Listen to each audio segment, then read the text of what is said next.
Uh, you guys have kind of talked about the idea of like the third quarter. For a while, it wasn't a thing. Now it is a thing, and now you've won the last two third quarters pretty handily. What have you seen thus far in this trip that you guys have come up with, like that focus and that energy out of that? To be honest with you, we're not even really thinking about the third quarter. Just trying to win the game. When you go to a road trip, you try to get as many wins as possible. To basically make it a good road trip. But I think we did a good job. It was back to back, coming out, setting the tone, playing hard, playing together, move the ball. We not necessarily made a lot of shots in the first half, and coming out of the third quarter, we knew that, but we knew that we had to keep defending because they're a very dangerous team. No matter you're up 20, up 30, they're going to keep playing hard. They're going to try to kind of get back to the game, and just came out. We made a few shots. We were able to take the lead. And we kept defending the way we did in the first half. That's what we were able to win the third quarter. But in our mind, we're not thinking about we got to win the third quarter. We got to win the whole game at the end of the day. But I think we did a good job just setting the tone, playing together, find the hot hand, rebound the ball, just making it tough for them offensively. What else? That's pretty much it.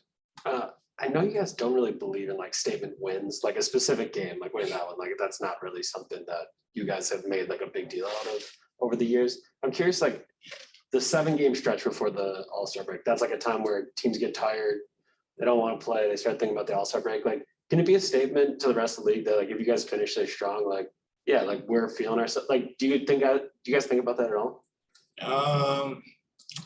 I'm not, like at the end of the day, like I enjoy playing in January, February, especially when because I know maybe some guys, some teams are not as obsessed with basketball, thinking about their vacation and where they're gonna go, and maybe that most of the teams like they play so many games that the body is breaking down, so they need to rest physically, obviously take a rest mentally, but at the end of the day, like, this is where you kind of like have to like get some wins, like come out, set the tone, play good basketball. And I know obviously we're not trying to win anything now. Like even if we win 5 in a row, 6 in a row, like it doesn't matter. You're not going to remember it. We're going to be playing in May. I'm not going to remember what we did in February, right before the break. But at the end of the day, I think these 2 games we've built very, very good habits. And we could be also from the team that we like, oh, we're tired, man. We can't wait for the break. We could be one of those teams because we've played the whole year with a lot of people being out. A lot of people being down for COVID, for injuries and stuff. But we're not one of those teams. We go out there, play hard. We try to set the tone. We try to build good habits. And man, the last couple of games has been fun. It's been fun. Guys are being involved. Guys are smiling. Guys are having fun. Guys are making shots. We're defending as a team. So it's fun. We got to just keep it up. To piggyback off that, is some of that pride, Giannis, to a degree. Like January wasn't the best month. It was 7. You guys were 7 and 8, but a couple of times you came in and said we didn't have good habits. We didn't. Is some of that too just knowing that maybe you didn't play up to potential to a degree, and wanting to finish this way, like that, or like Bobby's talking about urgency, or Chris mentioned in Cleveland, we know what these other teams are doing. We need to be better. Like is some of that just?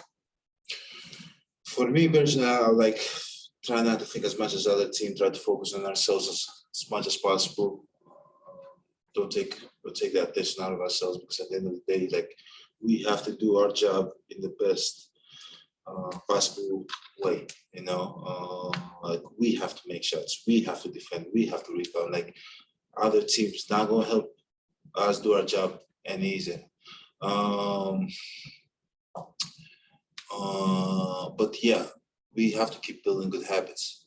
Like no matter what, win or lose the game, we have to come out of the game and like we have to get Chris involved, get Bobby involved, get Grayson, Pat, Dante, get Drew being aggressive. Like we have to play the game the way we need to play the game, and not always it's going to go our way. But I think it's the few of the games in January like it was in us.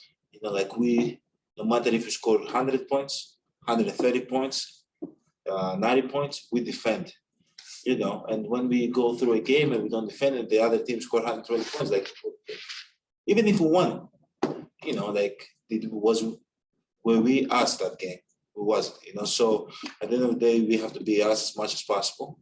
And I think that's the only thing that's going to carry over. Like when we're going to need, like in April, in May, June, when we're going to need to play good basketball, because we worked on it in December, January, February. Yeah.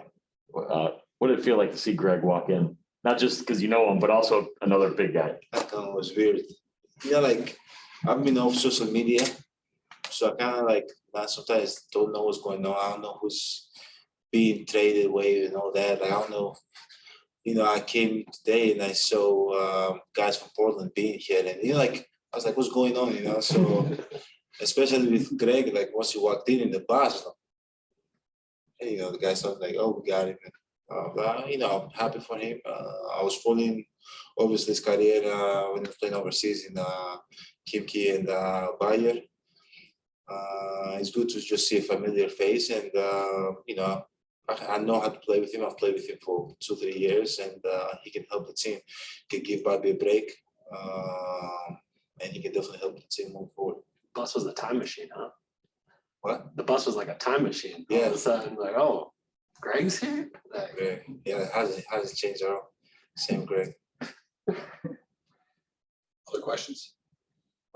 You talked about good habits. I was going to ask, Clippers went on a run and they're very good on going on these runs. How did you manage to kind of keep the team settled? And obviously, you guys go on win comfortably after that, but how did you settle the team? We knew that no matter if you're up 30, they're going to keep playing hard.